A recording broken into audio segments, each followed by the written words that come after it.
Tempo comum, 24ª semana, terça-feira. Tema: 5. O retorno à vida. Pontos a meditar. 1. Recorrer ao coração misericordioso de Jesus em todas as necessidades da alma e do corpo. 2. A misericórdia da Igreja. 3. A misericórdia divina no sacramento do perdão. Condições de uma boa confissão. Pelo sinal da Santa Cruz, livrai-nos Deus, nosso Senhor, dos nossos inimigos. Em nome do Pai, do Filho e do Espírito Santo. Amém. Meu Senhor e meu Deus, creio firmemente que estás aqui, que me vês, que me ouves. Adoro-te com profunda reverência. Peço-te perdão dos meus pecados e graça para fazer com fruto este tempo de oração. Minha Mãe Imaculada, São José, meu Pai e Senhor, meu anjo da guarda, intercedei por mim.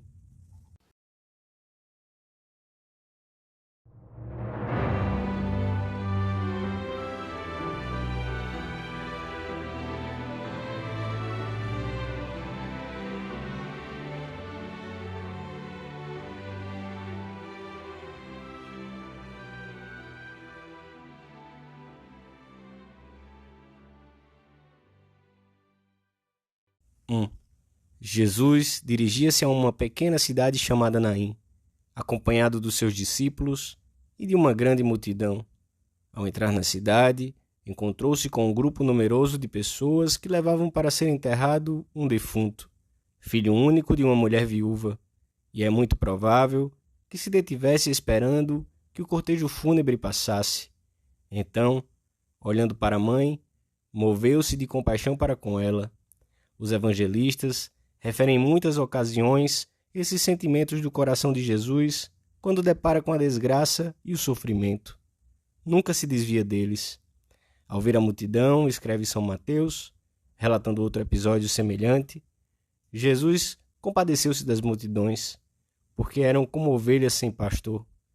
Quando se encontra com o leproso que o procurava, compadeceu-se dele e disse-lhe: "Quero ser limpo." Quando a multidão o seguia, sem se preocupar com o alimento, apesar de que o dia ia declinando, disse aos seus discípulos: "Tenham compaixão deste povo." E multiplicou os pães e os peixes. Quando viu perto dele um cego, compadecido, tocou-lhe os olhos e devolveu-lhe a vista. A misericórdia é a atitude própria de Deus, afirma São Tomás de Aquino, e manifesta-se plenamente em Jesus Cristo tantas vezes quantas depara com o sofrimento. Jesus revelou, sobretudo com seu estilo de vida e com as suas ações, como o amor está presente no mundo em que vivemos, o amor operante, o amor que se dirige ao homem e abraça tudo aquilo que forma a sua humanidade.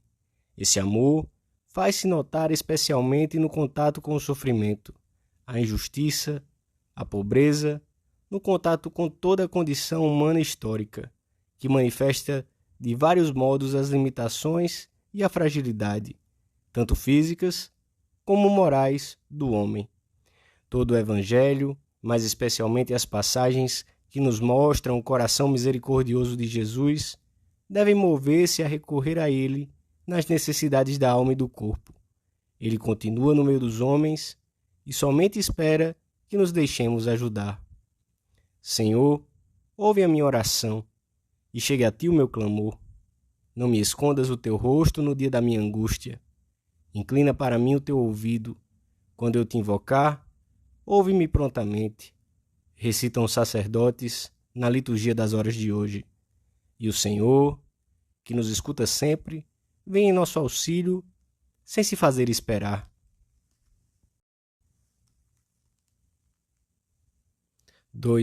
Jesus, ao ver a mulher, movido de compaixão para com ela, disse-lhe: "Não chores." E aproximou-se e tocou no esquife. E os que o levavam pararam. Então disse ele: "Jovem, eu te digo, levanta-te." E sentou-se o que tinha estado morto e começou a falar. E Jesus entregou-o à sua mãe. Muitos padres viram nesta mãe que recupera o filho morto uma imagem da Igreja, que também recebe os seus filhos mortos pelo pecado, prolongando assim a ação misericordiosa de Cristo. A Igreja, que é mãe, com a sua dor, intercede por cada um dos seus filhos, como fez a mãe viúva pelo seu filho único. Ela alegra-se diariamente, comenta Santo Agostinho, com os homens que ressuscitam nas suas almas, aquele morto corporalmente, estes espiritualmente. Se o Senhor se compadece de uma multidão faminta, como não há de compadecer-se de quem sofre uma doença da alma ou já traz em si a morte para a vida eterna? A Igreja é misericordiosa quando aproxima os homens das fontes da misericórdia do Salvador, das quais é depositária e dispensadora, especialmente da Eucaristia e do sacramento da penitência ou reconciliação. A Eucaristia aproxima-nos sempre daquele amor que é mais forte do que a morte, diz João Paulo II.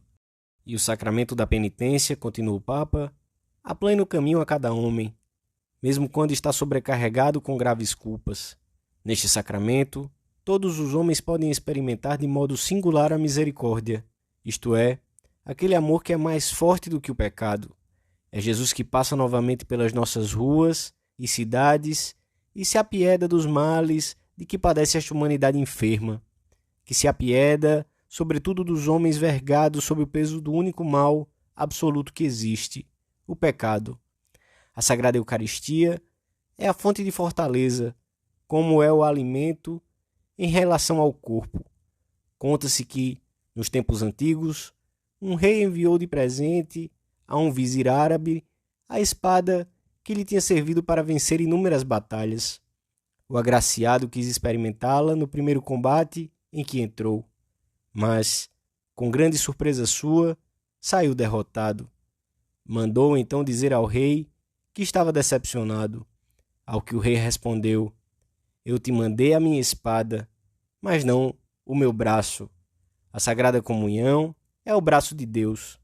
É todo o seu poder que atua dentro de nós e dá vigor à nossa capacidade de luta, multiplicando-a. Este é o pão que desceu do céu. Não é como o pão que os vossos pais comeram e morreram. Quem come deste pão viverá eternamente, disse o Senhor em Cafarnaum. A Eucaristia, quando a recebemos nas devidas disposições de alma e corpo, reforça em nós os mecanismos de defesa, ajudando-nos a resistir às tentações e preservando-nos, sobretudo, de cair num estado anêmico de tibieza, que é fonte de mediocridade espiritual, e mais cedo ou mais tarde, de quedas que podem ser sérias. Perguntemo-nos se sabemos corresponder a essa prova da misericórdia de Deus, procurando comungar assiduamente, com fé na graça do sacramento. Quantos anos comungando diariamente? Qualquer outro seria santo, disseste-me, e eu, sempre na mesma. Meu filho, te respondi, continua com a comunhão diária e pensa, que seria de mim se não tivesse comungado? 3. A misericórdia de Deus é infinita, inexaurível. É a prontidão do Pai em acolher os filhos pródigos que voltam para casa. São infinitas também a prontidão e a força do perdão, que brotam continuamente do admirável valor do sacrifício do Filho. Não há nenhum pecado humano que prevaleça sobre esta força ou sequer o limite. Por parte do homem, o que pode limitá-la é somente a falta de boa vontade, a falta de prontidão na conversão e na penitência, isto é, a permanência na obstinação, que leva a opor-se à graça e à verdade. Somente nós podemos impedir que o olhar misericordioso de Jesus, que cura e liberta, chegue ao fundo da nossa alma. Na medida em que vamos conhecendo mais o Senhor e seguindo seus passos, sentimos uma maior necessidade de purificar a alma. E o primeiro meio de que dispomos para consegui-lo é esmerar-nos em cada uma das nossas confissões, evitando a rotina, aprofundando no amor e na dor. Aprofundar como se cada confissão fosse sempre única e última, fugindo da precipitação e da superficialidade. Para isso, devemos ter em conta as 5 condições necessárias para uma boa confissão, que é bom repassarmos de vez em quando para obtermos um fruto crescente desse instrumento da misericórdia divina. Exame de consciência, humilde, feito na presença de Deus, descobrindo as causas e, porventura, os hábitos que motivaram as nossas faltas, a dor dos pecados, a contrição, com o sentido mais vivo da gravidade do pecado, o propósito de emenda concreto e firme, que muitas vezes é o melhor índice de uma boa confissão, a confissão dos pecados, que consiste numa verdadeira acusação da falta cometida, com o desejo de receber o perdão, e não um relato mais ou menos geral da situação da alma ou das coisas que nos preocupam, e cumprir a penitência, pela qual nos associamos ao sacrifício infinito de expiação de Cristo, essa penitência que o sacerdote nos impõe, tão mitigada maternalmente pela Igreja. Não é simplesmente uma obra de piedade, mas desagravo, reparação e satisfação pelas culpas contraídas, em união com os sofrimentos de Cristo no Calvário. Quando Jesus instituiu o sacramento da penitência, tinha os seus olhos cheios de bondade, postos em cada um dos que haveríamos de vir depois, nos nossos erros, nas nossas fraquezas e nas ocasiões em que iríamos talvez mudar-nos para muito longe da casa do Pai. E deixava-nos ao mesmo tempo o sacramento da paciência divina, o sacramento em que o nosso Pai Deus se coloca todos os dias às portas da eternidade para esperar ansiosamente o regresso dos filhos que partiram. Peçamos a Nossa Senhora, refúgio dos pecadores, nosso refúgio, que nos ajude a aproximar-nos do sacramento da confissão, cada vez mais bem preparados.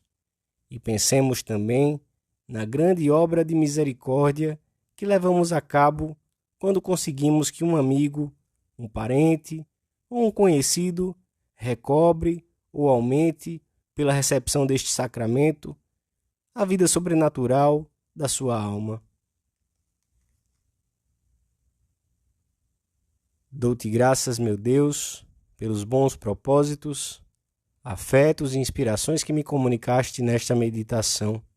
Peço-te ajuda para os pôr em prática. Minha Mãe Imaculada, São José, meu Pai e Senhor, meu anjo da guarda, intercedei por mim.